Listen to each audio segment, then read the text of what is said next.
जशी महाराष्ट्रातील इतर भागातील शेतकऱ्यांची काळजी घेतली जाते तशी काळजी भविष्यात कोकणातल्या शेतकऱ्यांची घेतली गेली पाहिजे। कोकणातील हापूस आंबा, काजू, शेती, चिकू, नारळ, मासे, पर्यटन या सर्व अर्थव्यवस्था सध्या अडचणीत आहे। शेतकरी कर्जबाजारी झालेला आहे। शेतकरी राजा अतिशय प्रतिकूल परिस्थितीत गावात राहून आपली शेती सांभाळत आहे। मात्र यावरती कोणताही लोकप्रतिनिधी आवाज उठवताना दिसत नाही। त्यामुळे समृद्ध कोकण संघटनेच्या माध्यमातून शेकडो सामाजिक संघटना एकत्रित येऊन एक मोठे स्वराज्य भूमी आंदोलन सुरू करणार असल्याची माहिती समृद्ध कोकण लोक चळवळीचे संस्थापक संजय यादवराव यांनी दिलेली आहे। कोकण ही देवभूमी आहे। मला वाटतं जगात कोकणाइतकं सुंदर काहीच नाही। पण गेली 75 वर्ष कोकणचे जे मुख्य विषय आहेत, कोकणाला जो रोजगार मिळतो तो पर्यटनातून मिळतो। शेती, बागायती, हापूस आंबा, काजू, नारळ, सुपारी आणि मच्छीमारी। कोकणामध्ये 4 लाख टन मासे मिळतात।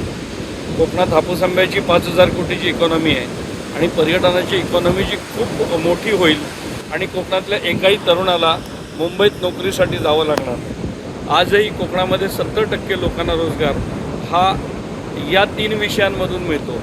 पण दुर्दैवाने या 3 विषयाकडे गेली 75 वर्ष दुर्लक्ष करण्यात येत आहे।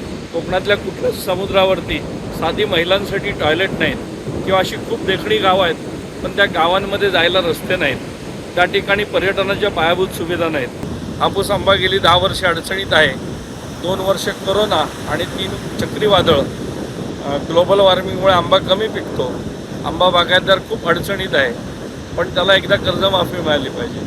कोकणामध्ये 15,000 कोटीचे मासे मिळतात। 4 लाख टन मासे पकडले जातात। कोकणातला मच्छीमार बांधव खूप मेहनत घेतोय, पण बेबंदशाही जी मच्छीमारीमध्ये आहे त्यामुळे हळूहळू मासे मिळणं कमी झालं आहे आणि नियमांचं पालन मच्छीमारीमध्ये केलं जात नाही। आणि कोकणातले छोटे छोटे मच्छीमार आज लाखो कुटुंब मासेवरती अवलंबून आहेत। ही सगळी कर्जबाजारी अवस्था आहे। 17 वर्ष हायवे बनतोय। हायवे बनल्यावर खूप आनंद झाला होता आम्हाला, पण साधा आमच्या प्रदेशात यायला हायवे नाही।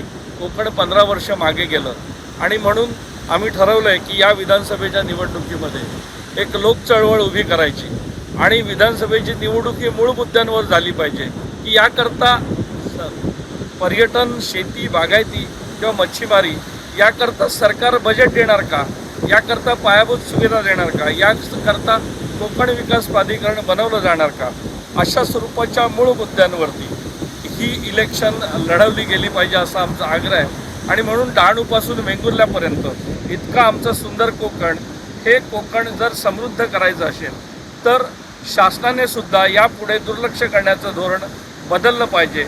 आणि याकरता स्वराज्यभूमी वाचवण्यासाठी स्वराज्यभूमी आंदोलन, जी भूमी लोकमान्य टिळक, सावरकर, गोखले, आगरकर, डॉक्टर बाबासाहेब आंबेडकर आणि छत्रपती शिवाजी महाराजांनी जे स्वातंत्र्य देशाला मिळवून दिलं, ही भूमी पुन्हा समृद्ध झाली पाहिजे।